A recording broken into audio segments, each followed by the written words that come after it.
Story 1. There should be a citizenship exchange program because we have Make America Great Again Canadians here too.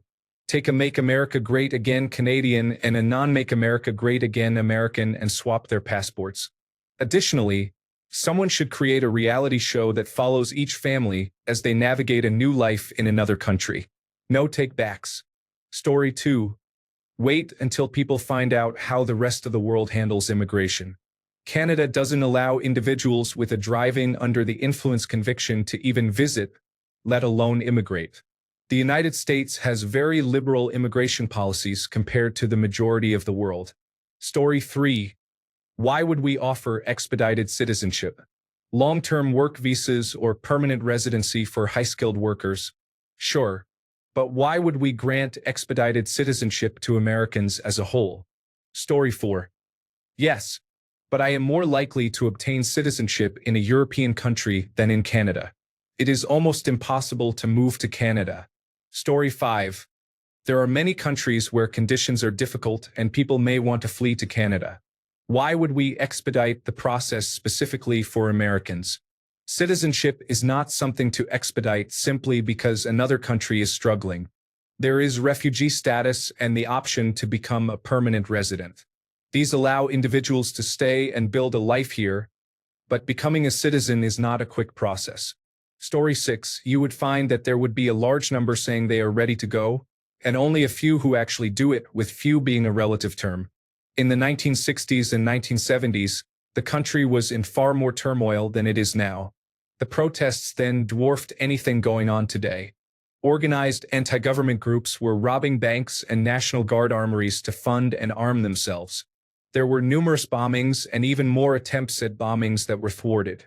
Besides the many protests of a few thousand to tens of thousands, there were significant gatherings, one with 500,000 and another with 300,000.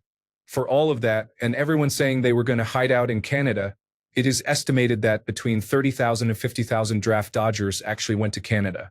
So let's call it 40,000. That seems like a lot, right? That was the total from 1964 until 1975. During that period, there were about 27 million draft-eligible men. In fact, the number who actually sought refuge in Canada was just a bit over 0.1% of those eligible for the draft, despite the news agencies claiming a huge mass exodus. So a large number are going to say they will go, but in reality, it would be a negligible number. Most likely. Story 7. I am still in the United States. This is my home. Things may look difficult now, but at the very least, I can work to improve my home and community. Story 8. Depends on the political disposition. Liberals would be happy to leave, and conservatives would be pleased that they are leaving. Story 9. All of Hollywood would have moved years ago when they swore they would, as the group of people with a large platform to express their opinions and the financial means to do so. Of course, they were all insincere, and none of them left California. Story 10. Canada does not want them. It would just be another excuse for invasion by the United States, and we have our own problems. Story 11. Well, I for one would move my whole family there in an instant. I'm a teacher, and I hear they are treated nicely up there. I've been sick of America's problems since we found out there were no weapons of mass destruction. I was in high school at the time. I'm 33 now. It's gotten worse, and now it's just scary. The real Americans are outnumbered. Story 12. It's amusing when young liberals discover that there are other countries that do not allow people to enter as easily as the United States. Story 13. I'm trying to get there now. I've been discussing it since he won. I was hoping Kamala would pull through. Story 14. So you're wondering what will happen if the liberal voters flee the United States and move to another country? Then the United States belongs to Trump. Forever. Story 15. Can we please build more homes first? Where will we put everyone? We do not have enough as it is. Story 16. I would be very grateful, but I know we aren't welcome. Because of that disloyal individual, we literally have no friends in the world. Story 17. Texas could start sending the buses to Canada instead of New York. I don't think there would be much reaction at all because very few people would actually leave. We often hear celebrities with means and connections claiming they will leave every election cycle. but none ever really do. I suspect it would be similar for the general public when push comes to shove. Story 18. In reality, the opposite is happening, with Canadians moving to the United States reaching an all-time high over the past year. Story 19. As a Canadian, I must say that there are refugees from many nations I would prefer to welcome first. You could have gone to the polls and voted to ensure your leader did not gain power. There are still millions of you doing nothing. Additionally, many individuals with extremist views might come here under false pretenses just to undermine our nation. I would not be willing to take that chance. Story 20. I believe 3 Yale professors have already taken jobs at one of the Canadian universities. These are the type of people we want. It would also be nice to import a couple of the nuclear scientists that Musk has fired. Fired air traffic controllers are welcome. We will also accept all the LGBTQ+ doctors and nurses you have. The US military can cross the border too and will take good care of them. Story 21. Canadian here, that's a hard pass. Sort your things out, learn to compromise and get along with each other. Story 22. I would consider it, but since I grew up in the deep south, cold winters and snow would probably be too much for me within a year. Story 23. A complete shrug. Americans don't really care about what other countries do in that way. I think that's bad, but no one here would care much, in my opinion. Story 24. In this scenario, why are Americans receiving special treatment? Many people around the world are in very difficult situations. Story 25. I really wanted to go there, but I think they rightfully dislike us so much that even though I consider myself a good person with empathy and a desire for people to be happy, being born and raised here has influenced how anyone outside the United States would perceive me. It leaves me with a feeling of hopelessness. Story 26. Honestly, I would love it. Most of the people you see expressing a desire to move there for political reasons have a general consensus that is somewhat dismissive. Story 27. We are in a job and housing crisis. Our healthcare system is barely hanging on. We cannot support any more immigrants. They need to improve their own countries before seeking opportunities elsewhere. Story 28. Most individuals who support the MAGA movement I know are happy to see them go. Therefore, the idea that it will serve as some sort of advantage over them is unlikely to work as people hope. Story 29. I'm not letting these individuals win and take away this great nation. I'll fight them until I have no breath left. Canada is quite impressive, though. Story 30. It would be great if Americans could move en masse to Canada. Many people are willing to relocate if Canada permits us. Canada has numerous advantages. However, what does Canada gain by allowing Americans to move there? I would guess not much. They would likely only permit the most talented and wealthy individuals to become Canadian citizens. Story 31. It won't be long until all American women and members of the LGBTQ+ community have valid refugee claims to enter Canada. Story 32. Why would they want us, though?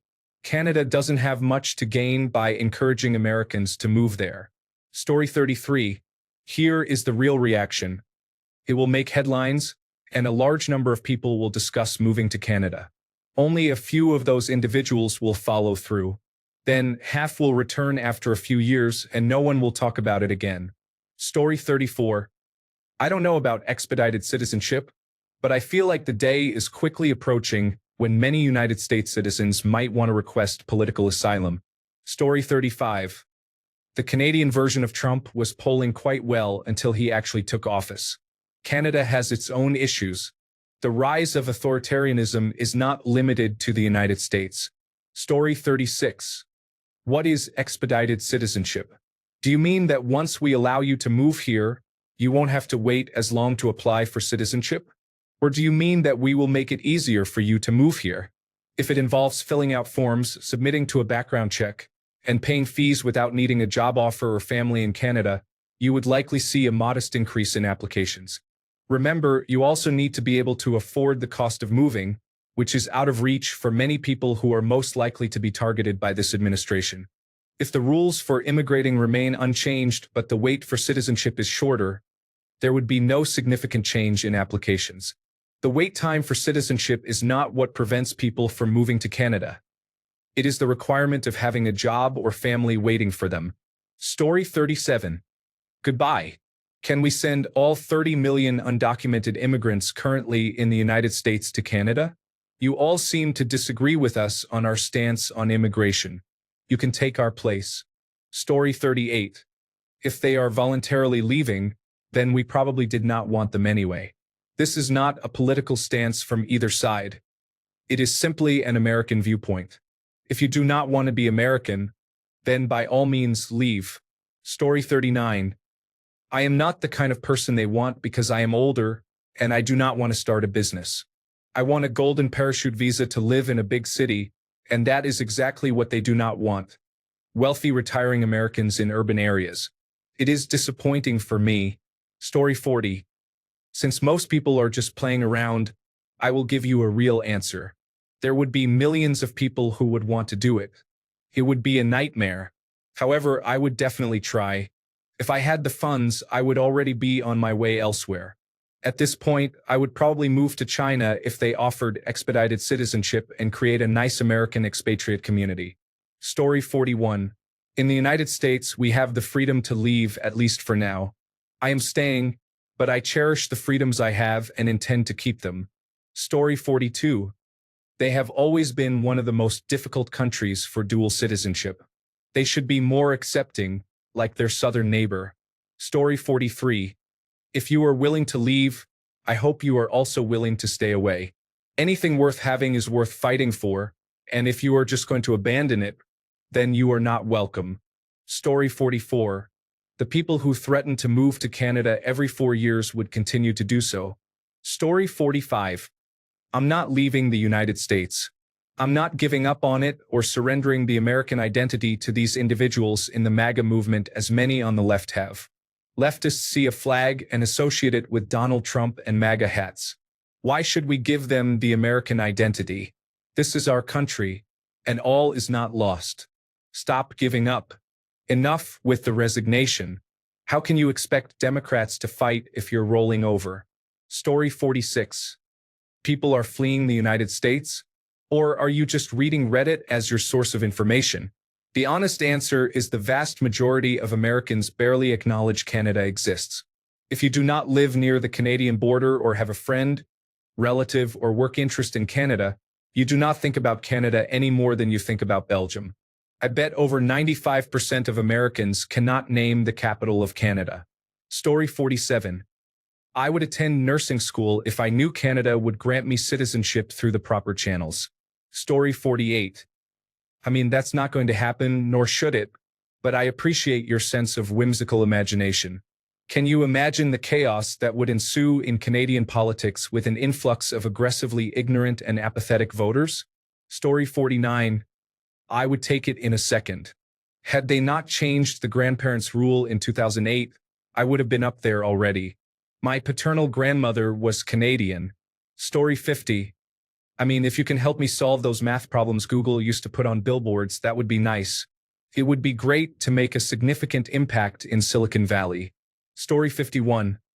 I am actually wondering how hard it would be since my mom was Canadian. Something I've never thought about until now. I used to like being American, but now I don't admit it freely. Story 52. That would be insane. Not many other countries have open immigration policies. The United States patriots would say we are winning because Canada is becoming more like us. The left-leaning media would use it as ammunition. The right-leaning media would twist it to fit their narrative. The average reaction would be apathetic. Story 53. I could move from the United States to many countries. There are digital nomad visas and golden visas available. Canada still does not make my top 10 list. I support the idea of exploring new opportunities, but moving to Canada is not my preferred destination. Story 54. Canada, the United States, and the European Union are in a sort of economic equilibrium. People in these regions enjoy a similar quality of life. If we opened all borders, I don't think there would be significant migration between countries. There are much bigger discrepancies within countries than between them. For example, there is not much migration between Massachusetts and Mississippi despite the substantial economic differences between these states. Story 55. It would involve bombing and economic sabotage, followed by a Central Intelligence Agency-funded popular uprising. The same as it always is. Story 56. Housing affordability crisis and immigration boom in Canada. Any political party in Canada would be making a grave mistake by implementing this policy. Story 57. I am there, retired, Canadian educated, and married to someone of Canadian descent. I can name the provinces. Where do I sign? Story 58. I have already looked into reciprocal teaching certification and what it would take. Please go ahead and persuade me. Story 59.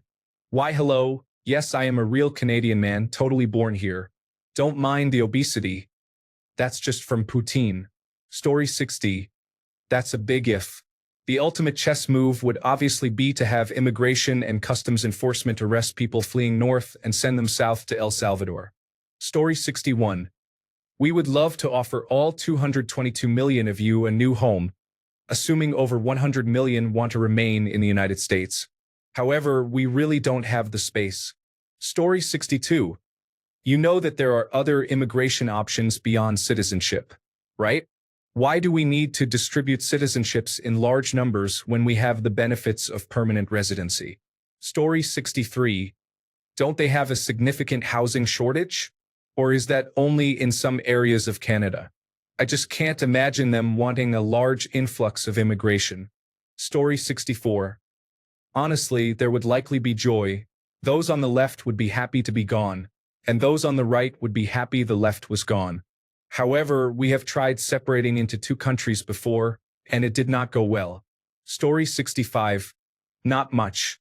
A few people would announce on every social media platform that they were leaving. Others would make fun of them, and then once they settled in, they would complain about it taking 6 months to see a specialist. Story 66. As a member of the LGBTQ+ community, how does Canada feel about accepting asylum seekers from the United States if it becomes necessary? Is Canada prepared to be very supportive of the LGBTQ+ community? Story 67. I personally love this idea. Canada could create a beneficial immigration deal for the skills we need through United States unions and professional associations. We could easily accommodate around 20,000 applicants without any issues. Story 68. No, we already have problems with the hundreds of thousands of people they let in with no vetting. Story 69. Honestly, I believe citizenship is expedited enough as it is. Only 3 years as a permanent resident before you can apply. Someone wanting to be Canadian should be loyal to Canada, and I feel that 3 years is too short a time frame. It should be between 5 and 10 years. Even 5 years feels too short. Expedited permanent residency for skilled labor in highly sought-after sectors? Sure, I think it's a fantastic opportunity. Story 70. I have no interest in living in a country where I am disliked because I am American. I might as well just stay in America and be disliked for whatever reason, but still be at home. Story 71. Politely decline. Not because I have anything against Canada. I just don't think they should allow all Americans in without proper case-by-case consideration. Additionally, Canada's housing market is already challenging without the sudden influx of a few million people. Story 72. I would jump on that quickly. Things here are changing so rapidly and frighteningly that I am considering leaving the United States for the next few years. Story 73. Skepticism. They would consider highly educated individuals, but regular people like me without a college degree would be disregarded. Story 74. Hey, look, an American who knows nothing about our politics and just assumes we exist for your convenience. There is no desire for more immigration in Canada right now. This was a major reason why support for Justin Trudeau collapsed. Also, America isn't our ally anymore. They are an adversary. Expediting citizenship for people from a hostile state that is discussing annexing us is an absolutely insane and dangerous move. I would support asylum for some Americans who are in the most danger, such as transgender individuals, but otherwise, fix your own issues before trying to invade us. Story 75. Good riddance. People threatened to leave during Trump's first presidency. It makes little difference during the second. Every Democrat had the chance to vote and keep Trump out, but for whatever reason, they didn't do it. Had Kamala gotten Biden's numbers from 2020, she would have won. So if people want to cry and run now, and Canada will take them, I've got nothing to say, but thanks, Canada. They are nothing but sore losers and cowards. Turning tail and running after a single loss means they never truly cared about democracy. They just want things their way and can't handle anything else. A true patriot stays and keeps fighting the good fight. Congressional elections are coming up, and that's the point where Democrats can curb Republican power by taking the majority. If you won't fight by voting for your country and doing your part, you don't deserve to live here. Go complain and drag your feet in someone else's country. Be a burden for them, taking the load off those who stay behind. Meanwhile, true Americans will keep doing whatever they can to ensure that the path we take reflects the will of the majority. Story 76. I see a lot of division in these comments. There are not actual answers from people who might need to flee. If Canada took me in, I would be the best Canadian I could be. Dismiss these comments from those who have no idea what it is like to be scared for their lives. Story 77. I have looked into what it takes to immigrate to Canada. I love the Jets, always get season tickets, and go to every home game as I am 6 hours from Winnipeg. However, even though I work remotely in information technology, I do not think I would actually go through with it. The only situation in which I would consider it is if my husband and I needed to immigrate as refugees due to attacks on LGBTQ individuals. As that has not come to pass yet, we will stay here for now. Story 78. There is supposed to be a quick pathway for doctors and nurses, with no additional testing or schooling required. I am following up and ready to proceed. Story 79. It would depend entirely on whom you ask. Supporters of the former president would say to the soon-to-be expatriates, "Good riddance here, let me hold the gate open for you," and then invite Elon Musk to show up with his chainsaw and apply it accordingly to the immigration and customs enforcement budget. The liberals would respond, "No, don't go. We need you to help us vote them out of power if we ever get to vote again." Canada, on the other hand, should include a caveat on the documentation, in large font, stating, "Don't come here expecting to find a job," as the United States is currently doing its best to eliminate them here. Story 80. I know a few people who would take it in a heartbeat. My partner and I would do the same if it weren't for our family. They are all here, and we won't leave as long as they are. Story 81. My wife and I have been seriously considering moving. She is a teacher and recently had a colleague fast-tracked through the visa process. I have seen a job identical to mine in local government available, and I believe it would be an easy fit. However, the housing prices are daunting.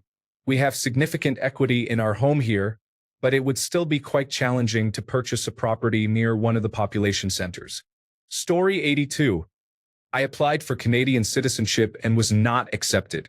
I don't imagine that I'm the only American wanting to leave, but when you're poor, it feels challenging. Story 83. I don't want people to flee the United States, because that just means a greater chance of another lunatic being elected. That's if the United States hasn't turned into a dictatorship by then. Story 84. U.S. citizenship is still the gold standard. I don't think many would renounce it simply because of the current administration. If you do so, you're not thinking long-term. Story 85. During the Vietnam War, Canada offered asylum to U.S. citizens fleeing the military draft. As far as I can recall, I never heard anyone at the time complain about Canada for doing so. Most people felt that Canada was serving the United States by taking in citizens who opposed the Vietnam War but did not want to be imprisoned for avoiding the draft. Story 86. It would be significant news, but few would actually go once they realized Canada has a massive housing shortage, poor weather, and a high cost of living. Story 87. Clean up your own mess. We do not want you here. No means no, even for the overly dramatic individuals among us. Story 88. It is challenging to uproot one's life and move to a foreign country unless there is a genuine threat to your life or your family's life. It is expensive. Finding work is always a challenge. Can be uncomfortable to leave a familiar environment. There are more reasons, but you get the idea. This is why I have the utmost respect for people who leave their homeland to try and make a new life elsewhere. Story 89. Fleeing Makes it sound like America is like Afghanistan. Perhaps consider going outside and experiencing nature? Story 90. People are free to do whatever they want. If Thailand offered expedited citizenship, some people would go there.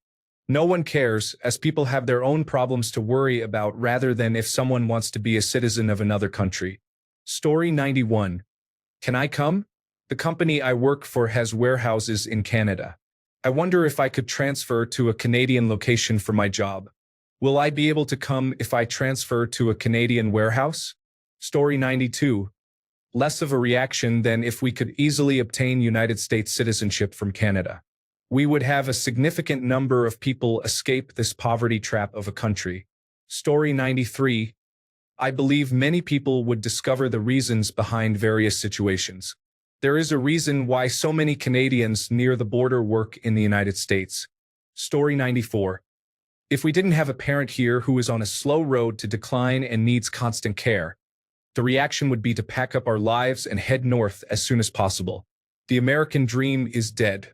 Perhaps a Canadian dream is not. Story 95. Half would say, good riddance, and the other half would say, I'm doomed. Please don't leave. Story 96. Canada's immigration policies make a lot of sense to me. There is a strict criminal history check in place to ensure that individuals who could not follow the rules in their home countries are not invited. The second most important factor is the need to offer a service that Canada requires. As a smaller country in terms of population, Canada must ensure that new arrivals contribute positively. What would the reaction of the United States be if they expedited this process? Okay, goodbye, but don't forget you still belong to us until you pay the separation fee of $4,000 to revoke your citizenship. We will pursue legal action, including extradition, if you do not pay the fee or your taxes if you seek dual citizenship. Story 97. Honestly, I wouldn't care. The resource-to-people ratio, or the amount of resources available per person, is a complex issue with implications for sustainability and global inequality. Some studies suggest that humanity uses resources faster than the planet can regenerate them. This would become even more favorable for the United States. Additionally, very soon the United States military will not need as many personnel, either in the Army or Navy, due to robotic weapons. Another issue is that if the people fleeing are scientists, medical doctors, or engineers, then they are valuable. Otherwise, who cares? Story 98. If you have ever played any Civilization or similar strategy games, you know that having your population lured by a neighboring nation will trigger a political grievance against that nation. So, is this just another tantrum from Trump, like a normal Tuesday? Story 99. Most would still stay in the States, aware that it was a good option if things turned chaotic. Even those who did go would likely return once conditions became more sensible and stable, like the United States of old, after Agent Orange has passed. Thanks a bunch for sticking around till the end of the video. Remember to subscribe, and until next time, stay awesome and goodbye.